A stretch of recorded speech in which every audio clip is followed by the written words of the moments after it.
Hey everyone, this is Jessica with Sparkle Pop Paper, and I'm going to do a really quick rundown of the teacher planners. There's going to be a few new options this year, so I wanted to just give you a real quick sneak peek. I'm going to try to make this fast. I already did it once and it took me 10 minutes, so I'm trying to shave a few minutes off. So all this information is on the website, but I know sometimes if you haven't seen it, I've been ears deep in it for like 2 months, it's easy for me to say, oh, this makes perfect sense. So I thought I would just show you visually very quickly.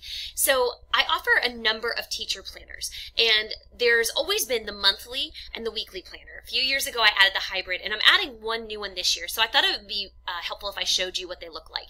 So first of all, your first option is going to be a monthly planner. Now all of my teacher planners have the same basic pages. They all have the meeting notes, they have the parent contact, they have the year at a glance, they have the system dates in it if you're in one of my systems that I do automatically. So the style that you choose or the format, whether it's monthly, weekly, whatever, that doesn't affect which teacher pages you get. Now if you get into like the admin, the office staff planners, that's going to be a little bit different because some of those things are tailored to what those positions need. But your teacher planners all have the same stuff. A lot of this is just a matter of aesthetics and then what you're actually going to use. So the first one I'm showing you is the monthly planner, and it's just what it sounds like.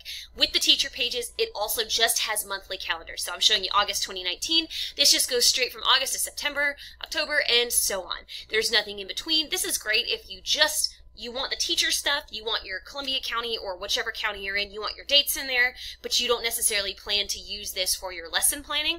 This is a great option for you. The next one is the weekly planner, and it's just what it sounds like. Every year I do have a few people that are like, oh, well, I still want the month pages. It's a little deceptive. I guess it's not deceptive, but since I call it a weekly, it doesn't mean there's no months in it. The months are still there, but in between each month, there's also a 2-page spread for your week. This could be used to do your lesson planning. This can be used for your personal schedule. I do offer these pages in numerous formats. This is on my website, but just for example, this is a 6-period day, so this could be tailored. I just have it listed as 1st through 6th, but let's say you taught algebra, geometry, basic skills. I don't know what that would be, but I could replace that for you. And that little bit of customization is included with this planner. So that's the weekly for you. So like I said, you have your months, but then in between each month, you have 2 pages for each week. So if you intend to use this as a lesson planner or to track, even if you're not necessarily tracking all of your lesson plans, but you want to keep track of progress or things that you need to do each week, this is a good option for you. Now I introduced something new this year, which is called the Monthly Deluxe, and it is a neat little format that I based on what I did for one of the elementary schools last year. Their teachers didn't want the weekly pages. They had their own templates and formats for doing lesson plans, which I thought was great, but they did want extra notes. So what we did was we put in extra notes pages in between each month, which they could then use if they wanted to use it for faculty meetings or things that were specific to that month, and that way they weren't always going to the back and forth in the planner. Now this planner still has the meeting notes and all that. I know a lot of you love these. I think some people just get the planner for the meeting notes, which is these pages. You can use that for conferences, for faculty meetings, whatever kind of meetings you have. But having them in between the months is kind of nice. That way, for whatever you decide to use it for, you've got them there. And so each of these will have 3 pages of notes and then a to-do list after each month that you can use for things that are time sensitive. Let's say you're in a faculty meeting and you get a note, oh, I need to send in this document to the secretary, that you can add this on. Now months, I think all the formats do have a to-do list built in, but this is also kind of nice so that you have a little bit more room. So that's the Monthly Deluxe. So again, you have the monthly, which is just monthly calendars. Weekly adds in the 2-page spreads in between, and then the Monthly Deluxe has months and then has notes pages in between. So that's those 3 formats. I want to show you the hybrid really quick. There's always a little confusion on this. The hybrid is just what it sounds like. It's a hybrid between a personal and a teaching planner. It has all the teaching pages in it still, has the same things I just mentioned, the meeting notes, the parent contact, all of that. But then your calendar pages are a little bit different. So you'll see in both the month and week pages, the month is all on the right side. So the whole calendar is on the right side of the page. And then you have space over here to track your goals. So let's say you want to keep track of personal goals or school goals. This can be either for you. Important dates, this could be things like birthdays, this could be a doctor's appointment, this could be go to the board office at whatever date. And this is something that can be really helpful for whatever you decide to use it for. And then if you have goals for the month, maybe that's contact 27 parents or go to the gym 3 days a week, whatever you want to use that for. But that's the hybrid for you. And then the weeks, very similar. You have the whole week on the right side of the page, and then the left side, as you can see, a personal schedule, you have emails and calls, to-do list, and notes. Your personal schedule, and this I could tailor for you. So let's say you're a fitness nut. I'm a big fitness nut myself, so you might change this to gym schedule. So you could track like each day what you're doing.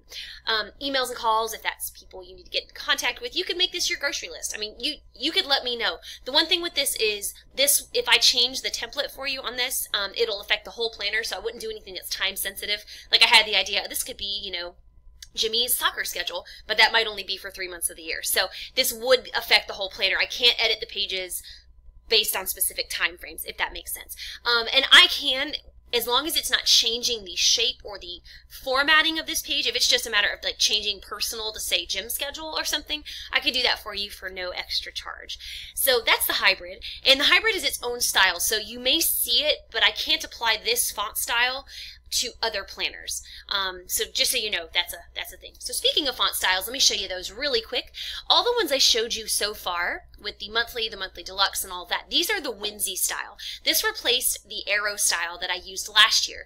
All of the specialty planners, such as the admin planners, the office staff, counselor, the elementary music, all of these are going to be in this particular style.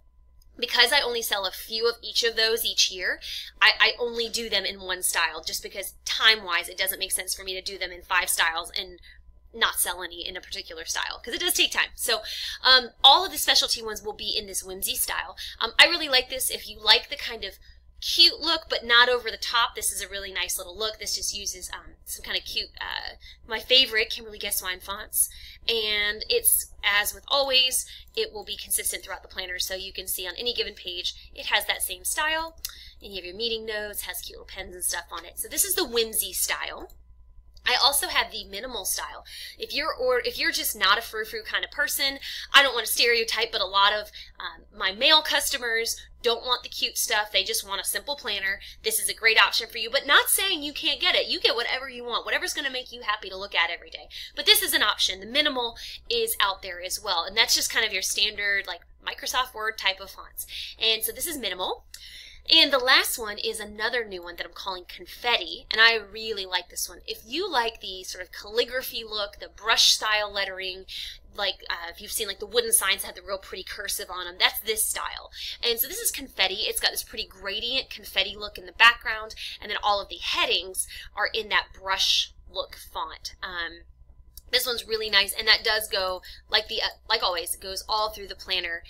The confetti is a little bit different in some of the other pages, but it's still the same style. And I really, really like this one. So this is Confetti. If you want that more sophisticated look, it's very elegant. I like this one. So that's your 3 styles, and I hope this has been super helpful. As always, please feel free to ask me questions. You can drop a comment below, and I will do my best to answer them, or you can email me. You can email me jessica@sparklepoppaper.com or sparklepoppaper@gmail.com, and I will be happy to answer your questions. And so I will talk to you guys soon. Thanks so much for tuning in.